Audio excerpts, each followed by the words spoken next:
Mən bir söz deyim sizə, imamın silahdaşları imamın özündən daha çox məzlum olmasalar layiqli adam deyirlər. 313 nəfər imam zamanı yanında adam var, yəni 313 qurbanlığı var. Bütün hədəfləri öz üzərinə götürür zərbələri. Biz təkcə Əlinin şəxsini yox, onun idarəçiliyini sevməliyik, onun idarəçiliyini tanımalıyıq. İmamı hələ qoyaq kənara, bugün bəzi adamlar var, bir söz deyir, cəmaat narazı olan kimi deyir ki, filan ruhani deyib, çəkildi kənara, yəni onu vurun. Onu vurun, mənim nə işimə qalıb?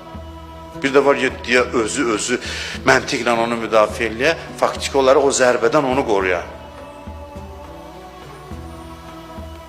Bu, biri vardı, deyir, ya leytana kunnamək, oxuyurdum Ziyarət Aşuradakı, Kəş İmam Hüseynin yanında olardım, dəstək verərdim, yuxu gördüm, deyir, ox atırlar, çəkilirəm, deyir ona, çəkilirəm.